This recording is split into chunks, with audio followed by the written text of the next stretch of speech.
ফের ফোঁস মন্তব্যের ব্যাখ্যা দিলেন মুখ্যমন্ত্রী মমতা বন্দ্যোপাধ্যায়। গত 21শে জুলাই ফোঁস মন্তব্য নিয়ে তিনি যা মন্তব্য করেছিলেন সেই প্রসঙ্গে আজ তিনি বলেন, আমি আমার কথা বলিনি, রামকৃষ্ণ দেবের কথা বলেছিলাম। কি বললেন তিনি, শোনাব। আমি 21শে জুলাই একটা বক্তৃতায় বলেছিলাম, অনেকে আমাকে ক্যাঁক ক্যাঁক করতে দিন, ওদের খ্যাঁক খ্যাঁকে গলানো করে যাক। আমি আমার কথা বলবো। আমি আমার কথা বলছি না, রামকৃষ্ণ পরমহংসদেব যিনি আমাদের পথপ্রদর্শক, আমি তার কথা বলছি। তিনি কি বলেছিলেন? একটা সাপ তার কাছে আসতো, তিনি কথা বলতে বলতে কথা বলতেন। তিনি বলেছিলেন, সাপটি তাকে এসে বলেছিল, তিনি বলেছিলেন সাপটাকে, তুমি কাউকে কামড়াবে না। কিন্তু সাপটা একদিন এসে বলল, প্রভু তোমার কথায় আমি তো কাউকে কামড়াই না, কিন্তু আমাকে অনেকে ঢিল মারে, লাঠি দিয়ে মারে, দেখো আমার গা দিয়ে রক্ত বেরোচ্ছে, তুমি আমাকে কামড়াতে বারণ করেছো, আমি তোমার কথা মেনে চলছি, কাউকে আমি কামড়াচ্ছি না, কিন্তু আমার উপর অত্যাচার হচ্ছে, তুমি আমাকে পথ বলে দাও।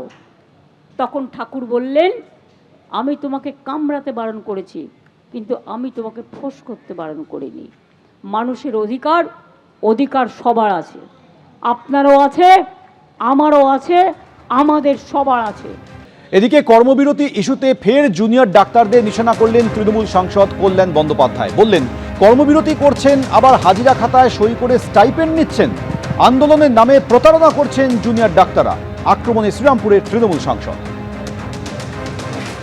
একটা প্রশ্ন আছে আপনাদের কাছে, ডাক্তারদের কাছে, যারা এই স্ট্রাইকটা করেছেন, কর্মবিরতি মানে কি কাজ না করা, স্ট্রাইক করা, মানুষকে পরিষেবা না দেওয়া? তাই যদি হয়ে থাকে তাহলে আপনারা একদিকে যেমন কর্মবিরতি করছেন, আবার আরেকদিকে যে অ্যাটেন্ডেন্স রেজিস্টারে কি করে সই করলেন? এবং অ্যাটেন্ডেন্স রেজিস্টারে সই করার জন্য আপনারা 32,000 টাকা করে, 30 থেকে 32,000 টাকা করে স্টাইপেন্ডও উইথড্র করলেন। এটা কি করে হয়? এটা কি ফ্রড নয়? ওনাদের আইনে আছে, যেটাতে ওরা গভর্ন, ইন্টারনাল যারা গভর্ন, তারা বছরে 15 দিনের বেশি ছুটি নিতে পারবেই না। মানে 15 দিনের বেশি ছুটি নিলে নন কলেজিয়েট হয়ে যেতে হবে, পরীক্ষা দিতে পারবে না। আর আপনারা 55 দিন 59 দিন কাজ করবেন না বললেন, আবার অ্যাটেন্ডেন্স রেজিস্টারে কি করে সই করলেন? তাহলে ওই আইনের ফাঁকটাকে করার জন্য, বন্ধ করার জন্য। তার তঞ্চকতাটা তো আপনারা করলেন। আপনারা বলছেন আপনারা বিপ্লব করব, আর বিপ্লবের নামে তো তঞ্চকতা আপনারা করলেন বাংলার মানুষের সঙ্গে। এ আবার কি ধরনের কর্মবিরতি? কর্মবিরতিও করব, কাজও করব না, অ্যাটেন্ডেন্স রেজিস্টারে সই করব, আর স্টাইপেন্ডের টাকা নেব, এটা ফ্রড।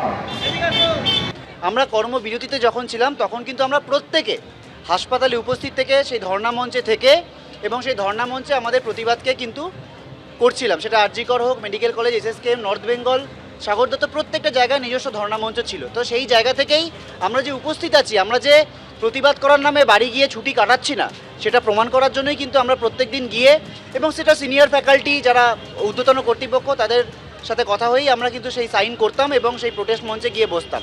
এবার এই ব্যাপারটাকে এরকম ঘুরিয়ে দেখানোর উদ্দেশ্য তার কি এবং কেন, সেটা তাকেই জিজ্ঞাসা করতে পারেন।